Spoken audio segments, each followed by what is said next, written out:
سچائی تک ہم سب کی رسائی ہے اگر ہم مناسب جگہوں پر اسے تلاش کریں، لگن سے کوشش جاری رکھیں تو آپ بھی اپنی زندگی کی سچائی کو پا سکتے ہیں۔ حقیقت کی تلاش میں آپ کی مدد کریں گے جناب خلیل حبیب صاحب۔ پروگرام سنیے حقیقت کی تلاش۔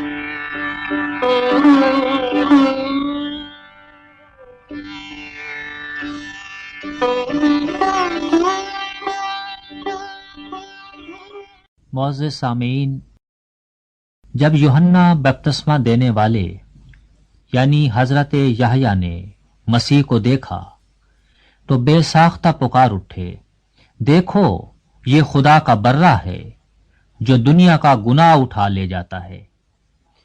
آپ نے اس چھوٹے سے جملے میں حقیقتوں کے دریا سمو دیے۔ آپ نے دریا کو کوزے میں بند کر دیا۔ ان الفاظ سے حضرت یحییٰ نے مسیح کی شخصیت، اس کی آمد کے مقصد اور کام پر روشنی ڈالی۔ یہ حضرت یحییٰ کی اپنی ذاتی رائے نہیں تھی، بلکہ انہوں نے خدا کے ایک برگزیدہ نبی کی حیثیت سے خدا کے الہام سے یہ الفاظ ادا فرمائے۔ ان الفاظ کو سمجھنے کے لیے ان کا پس منظر جاننا بہت ضروری ہے۔ ان الفاظ کے پیچھے پورے پرانے عہد نامے یعنی توریت، زبور اور انبیاء کے صحائف کی تعلیم ہے۔ توریت شریف میں جہاں قربانیوں کا حکم دیا گیا ہے، وہاں قربانی کے جانور کے لیے اور شرائط میں سے ایک ضروری شرط یہ تھی کہ قربانی کا جانور بے عیب ہو۔ جانور کے بے عیب ہونے کی شرط اس لیے لگائی گئی تھی کہ خدا خود بے عیب ہے، وہ ہر نقص سے پاک ہے، اس میں کوئی کجی، کوئی خامی نہیں، اس لیے وہ صرف اس قسم کی قربانی قبول کر سکتا ہے جو عیب سے مبرہ اور پاک ہو۔ یہ تصور ہی نہیں کیا جا سکتا کہ بے عیب خدا کوئی عیب دار قربانی قبول کر لے۔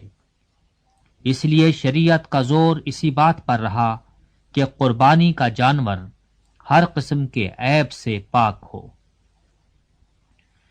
زمانہ شریعت کی کہانت میں کاہن لوگ اس قسم کی قربانیاں گناہگاروں کی طرف سے، قوم کی طرف سے اور خود اپنی طرف سے گزرانتے تھے، یہاں تک کہ سردار کاہن کو بھی ہر سال اپنے گناہوں کے لیے قربانی دینا ہوتی تھی۔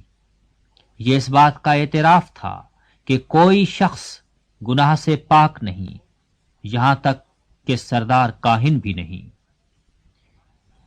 جبکہ ایک طرف ان قربانیوں سے اس بات کا اعتراف تھا کہ ہم گنہگار ہیں، دوسری طرف اس کے بار بار کے عمل سے یہ اقرار موجود تھا کہ اگرچہ خدا ہمارے ہاتھوں سے ان قربانیوں کو قبول کرتا ہے، لیکن در حقیقت جانوروں کا یہ خون ہمارے گناہ دھونے سے قاصر ہے۔ یہ اس بات کا اعتراف تھا کہ ہمیں کسی ایسی ذات کی ضرورت ہے جو ہماری جگہ اپنی جان دے دے۔ رفتہ رفتہ اس قربان ہونے والے کا تصور ابھرنے لگا۔ حضرت یسایہ کے زمانے میں یہ تصویر واضح رنگوں میں ابھر کر سامنے آئی۔ اس برے انسان کی نسبت جسے خداوند کے خادم کے نام سے یاد کیا گیا ہے، خدا فرماتا ہے، اس نے ہماری مشقتیں اٹھا لیں اور غموں کو برداشت کیا، پر ہم نے اسے خدا کا مارا، کوٹا اور ستایا ہوا سمجھا۔ حالانکہ وہ ہماری خطاؤں کے سبب سے گھائل کیا گیا اور ہماری بد کرداری کے باعث کچلا گیا، ہماری ہی سلامتی کے لیے اس پر سیاست ہوئی تاکہ اس کے مار کھانے سے ہم شفا پائیں۔ ہم سب بھیڑوں کی مانند بھٹک گئے، ہم میں سے ہر ایک اپنی راہ کو پھرا، پر خداوند نے ہم سب کی بد کرداری اس پر لا دی۔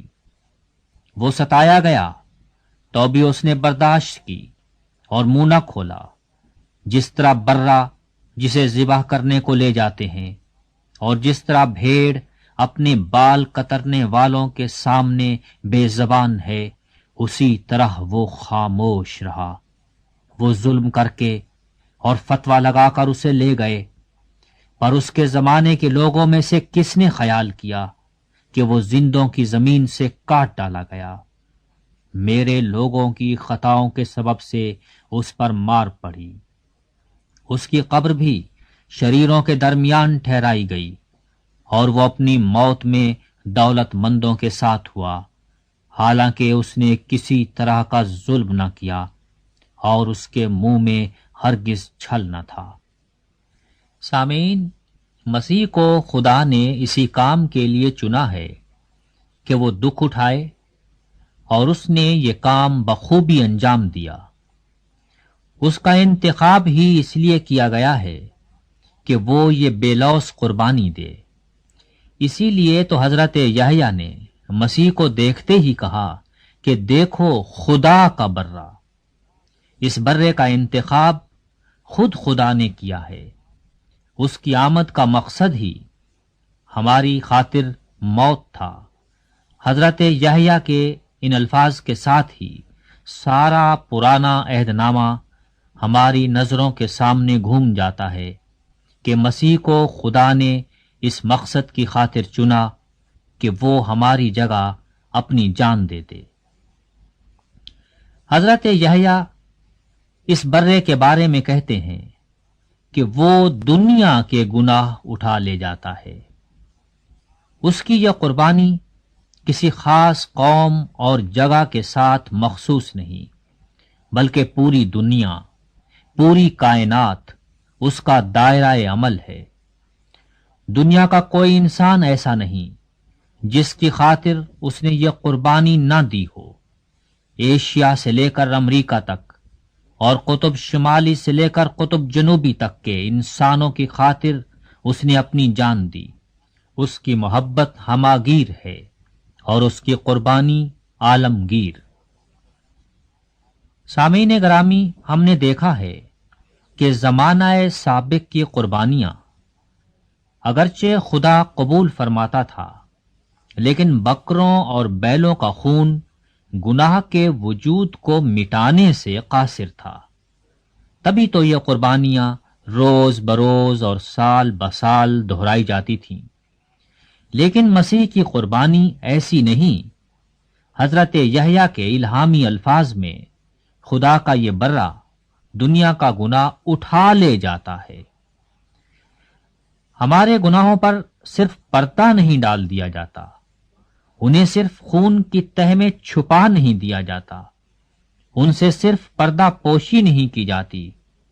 خدا ان گناہوں سے صرف نظریں پھیر کر اپنی رحمت کی طرف نہیں دیکھنے لگ جاتا، بلکہ اس برے کا خون ہمارے گناہوں کو دھو دیتا ہے، انہیں صاف کر دیتا ہے، انہیں اٹھا لے جاتا ہے کہ ان کا وجود نہیں رہتا۔ خدا ہمارے گناہوں سے صرف وقتی طور پر چشم پوشی نہیں کرتا، بلکہ برے کا خون ہمیں اس طرح پاک صاف کرتا ہے کہ ان گناہوں کا نام و نشان نہیں رہتا۔ اب جبکہ گناہوں سے مکمل معافی کا طریقہ خدا نے واضح کر دیا ہے، تو انسان کے سامنے صرف ایک ہی راستہ ہے کہ اپنی ذاتی کوششوں اور کاوشوں کو چھوڑ کر خدا کے برے کو، جو دنیا کا گناہ اٹھا لے جاتا ہے، قبول کر لے، اور اس طرح ہمیشہ ہمیشہ کے لیے گناہ کی بیماری کا علاج کر لے اور خدا کی رحمت کا مستحق ٹھہرے۔ سامعین، آپ جیسے ذہین حضرات سے یہی توقع کی جا سکتی ہے کہ آپ خدا کے اس برے کے خون کو قبول کرتے ہوئے اپنے ماضی سے نجات پانا پسند فرمائیں گے اور روشن مستقبل کو گلے لگانے کے لیے تیار ہوں گے۔ خدا آپ کو اس مقصد میں کامیاب فرمائے۔ آمین.